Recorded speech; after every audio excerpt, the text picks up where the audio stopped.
Pertenezco a una generación que estuvo muy marcada por las ideas del compromiso literario, de que el escritor tenía que participar en la vida cívica, en la historia que está haciéndose. Y entonces creo que a mí me ha quedado mucho de esos años, de esas ideas, y que de alguna manera yo sigo practicando la literatura del compromiso, diríamos. Pero no creo que eso sea indispensable para hacer buena literatura, ni muchísimo menos. Yo creo que un escritor puede, digamos, darle espalda a la política y hacer literatura de gran calidad. Lo que no creo es que exista una gran literatura que, de una manera o de otra, no enriquezca mucho la visión del mundo real, de la problemática humana, con prescindencia de las intenciones del escritor. Yo creo que toda gran literatura, de todas maneras, nos enriquece mucho la visión del ser humano, de la historia, de la vida en sociedad. No imagino en la gran literatura que sea un puro juego intelectual, ¿no? Usted dijo que siente que Latinoamérica ha ido progresando, Sí, ¿no? creo que ha ido progresando, desde luego. Y ha puesto algunos ejemplos de países como Brasil, Chile, Uruguay, Perú incluso, Sí, ¿no? sí, sí. Colombia, República Dominicana. Bueno, mire, ha ido progresando desde luego. Digamos, la comparación no debe ser pues con un modelo ideal, sino con nosotros mismos. La América Latina que yo conocí en mi juventud y la de hoy día son muy distintas y afortunadamente creo que para mejor, lo cual no quiere decir que todo ande bien. O sea, en muchos sentidos es indiscutible que hay un progreso, ¿no? Y entre los países que nombró, que yo nombré casi todos, creo, no nombró la Argentina, entre los países que respetan la legalidad, la libertad de crítica, las elecciones, la renovación del poder. Me quiere usted llevar a un terreno peligroso, de arenas movedizas, donde me puedo hundir. Quiero saber su opinión, simplemente. ¿Por qué no la menciona entre estos países como Brasil, Chile, Uruguay? Bueno, déjeme decírselo con la mayor educación posible, porque creo que la Argentina actual no está a la altura de lo que debía estar. Yo siempre recuerdo que Argentina fue un país del primer mundo, cuando el primer mundo estaba lleno de países subdesarrollados, ¿ah? Argentina tiene un pasado que es realmente extraordinario, que fue ejemplar. Fue un país que alcanzó unos niveles de vida que eran de los más altos del mundo. Fue sobre todo un país que casi acabó con el analfabetismo. Eso es algo que ya nadie recuerda. A principios del siglo XX, prácticamente el sistema de educación que tenía Argentina era tan adelantado, tan eficiente, que prácticamente acabó con el analfabetismo. Se redujo a su mínima expresión. Entonces, un país con ese pasado debía tener hoy día el nivel de Suiza, de Suecia, y no lo tiene. Entonces, eso desde luego hay que lamentarlo, porque Argentina tiene unas posibilidades que le permitirían fácilmente ser un país del primer mundo, sin ninguna duda. Decir estas cosas a mí me ha traído muchas polémicas, pero digamos son cosas que digo a partir de un gran cariño por Argentina. A ver, ¿cuáles son las variedad de polémicas que pueden abrirse, ¿no? Una es criticar un país que no es el de uno. Esa es una polémica, ¿no? Bueno, esa para mí, esa crítica no vale. Yo critico los países que a mí me parece, yo soy un hombre libre, yo no acepto ese tipo de nacionalismos de orejeras tan estrechas, ¿no? Entonces, así como me parece muy bien que todo el mundo hable del Perú lo que quiera, o de España, que es mi otro país, yo hablo de todos los países que quiero, que me interesan, y ese tipo de vetos nacionalistas que son de una absurdidad total, porque si uno pudiera solo hablar de sus países y no podía hablar de los ajenos, qué aburrido sería el mundo, ¿no es verdad? Los países de América Latina, justamente Perú y Argentina entre otros, pasaron muchos periodos de dictadura. Alain Rouquier dice que vivimos todavía a la sombra de las dictaduras. ¿Usted cree que todavía hay una sombra de dictadura? Bueno, hay dictaduras todavía en América Latina, ¿no es Pero cierto? quienes no viven más en dictadura. Creo que todavía ronda ahí a lo lejos esa forma de barbarie que es creer en los caudillos salvadores, en los mesías salvadores. ¿Quiénes en Latinoamérica son aspirantes a caudillos o caudillos? Yo creo que tiene usted por todas partes aspirantes a caudillos. ¿En todos los países? Bueno, en algunos menos que otros. Pero como para que a usted lo preocupen. ¿Qué cosa es Chávez? ¿No es un caudillo? Chávez es un caudillo ahora que está de capa caída porque el país se le está deshaciendo por culpa de sus políticas, pero es el representante típico de esa tradición caudillista que, bueno, ya sabemos a dónde nos ha conducido y sin embargo no ha sido suficiente esa experiencia para que la idea misma del caudillo desaparezca de nuestra historia, ¿no? Yo creo que está siempre ahí rondando, que va a tardar mucho Cuando la erradiquemos, habremos alcanzado finalmente la civilización. Es un mundo prácticamente de fronteras blindadas, ¿no? Estas fronteras que impiden o que dificultan que la gente se mueva, como en Europa, ¿qué provocan de bueno y qué provocan de malo? Provocan solo cosas malas. Solo malo. Solo cosas malas. Eso es el nacionalismo, pues justamente. Las fronteras son el nacionalismo, elevar fronteras para impedir el libre movimiento de las personas es una barbaridad. ¿Cuáles fueron los países que alcanzaron a lo largo del siglo XIX el mayor desarrollo? Los que abrieron sus fronteras a la inmigración, ¿no es verdad? Estados Unidos, Argentina, esos países abrieron sus fronteras y el resultado fue un desarrollo prodigioso, ¿no es verdad? Entonces, ahí tienes un ejemplo de cómo las fronteras cerradas... ¿Y es una sombra de la dictadura a los políticos que quieren cerrar fronteras? Sí. Que no quieren que vengan latinoamericanos a trabajar. Digamos, ese nacionalismo, ¿no? Que es una de las grandes plagas de nuestra historia.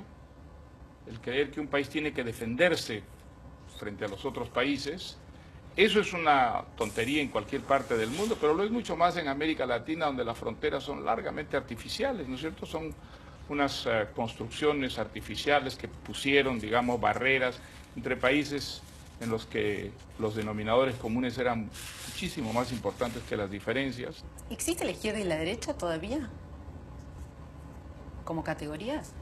Mire, existe como etiquetas, ¿ah? A la gente la tranquiliza que existan esas etiquetas. Ahora, en la realidad es cada vez más difícil establecer, digamos, las diferencias, los límites, ¿no es verdad?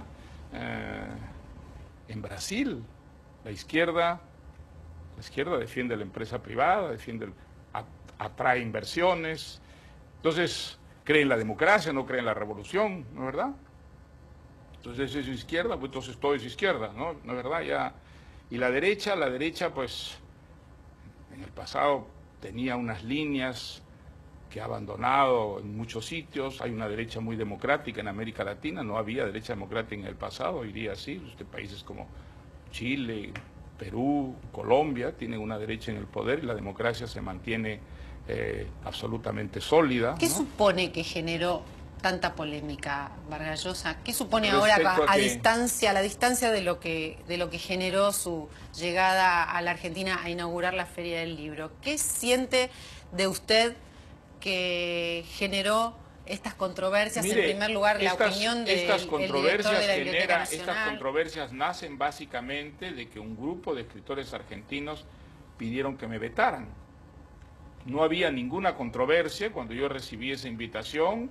Pensé que era un acto absolutamente natural que la Feria del Libro invitara a un escritor a decir unas palabras sobre los libros, sobre la literatura, sobre la cultura. El escándalo surge de la iniciativa de unos escritores de pedir un veto para un colega que iba a hablar de libros y de literatura, nada más. ¿Pero usted por qué supone el intento de veto? ¿Por su pensamiento liberal? ¿Porque es peruano? ¿Por su pensamiento político en general? Hay una carta que explica muy claramente que la razón del veto eran mis ideas políticas. No eran ideas populares, según las personas que querían que me vetaran. No eran ideas populares y entonces, bueno, la presidenta argentina, de quienes los de la iniciativa del veto eran partidarios, salió a defender la libertad de expresión, lo que me parece muy bien, desde luego, creo que es una buena cosa. Pero esa es la razón de la polémica o del escándalo. No había ninguna otra razón, ¿no? Y esto es que sentían intelectuales o que sienten intelectuales afines al gobierno provocó una polémica que puede ser útil. Bueno, la polémica no sé cuál fue. Digamos, lo que yo conocí es el texto pidiendo que me vetaran y supongo que hubo personas a las que le pareció mal la idea de una censura o de un veto, que están en contra de las censuras o los vetos. Yo estoy en contra de las censuras o de los vetos. Jamás en la vida se me ocurriría pedir que impidan a un escritor subir a una tribuna a decir lo que piensa. No, jamás haría eso, pero en fin, hay gente pues intolerante que no aceptan sino sus verdades, ¿no? Piensan que todas las otras no son verdades, sino mentiras, ¿no? Ese tipo de dogmatismo, de intolerancia, por desgracia, tiene una tradición muy arraigada en América Latina Y desde luego yo la combato hace muchísimo tiempo, porque creo que detrás de ese tipo de intolerancia siempre hay violencia, siempre hay violencia. Mucha sorpresa, desde luego que no me la esperaba. No se lo esperaba. No, jamás me esperé que unos colegas argentinos pues consideraran que era, no sé, que peligroso para el país, que yo venga a hablar en una feria de libro. No sé, realmente a mí me desconcertó, me sorprendió muchísimo. Pero bueno, digamos, es una forma de intolerancia que por desgracia está bastante extendida en América Latina, ha estado más extendida en el pasado que en el presente. A mí la única vez que me censuraron en la Argentina fue una dictadura militar. Entonces, hoy día hay una democracia, Argentina es un país abierto, entonces que alguien pida censura y que intelectuales pidan censura, sí, ¿cómo no va a ser sorprendente y triste? Por supuesto que lo es.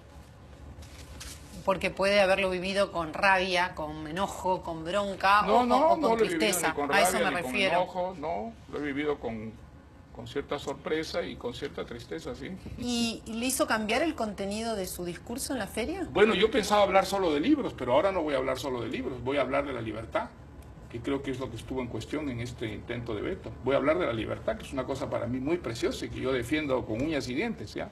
La libertad para mí es una cosa sagrada, preciosa, es lo mejor que puede tener, digamos, no solo un país, sino también un individuo, y voy a explicar por qué yo creo que la libertad y los libros están íntimamente ligados, tienen un destino compartido.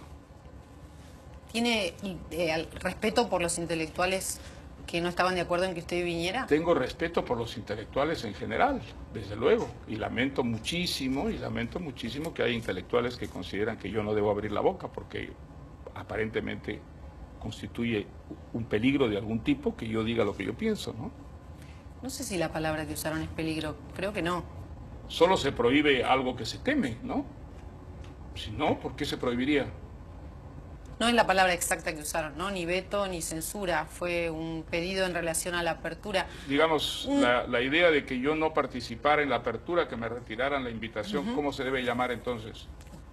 ¿No veto? ¿No censura? ¿Cómo se la debe llamar? ¿Invitación a no hablar? ¿Eso sería?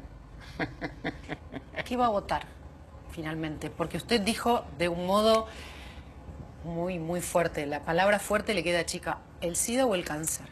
Sí. Miren, no voy a votar de ninguna manera por Keiko Fujimori, porque sería reivindicar una dictadura terrible, sanguinaria, ladrona, o sea que por ella no votaría en ningún caso.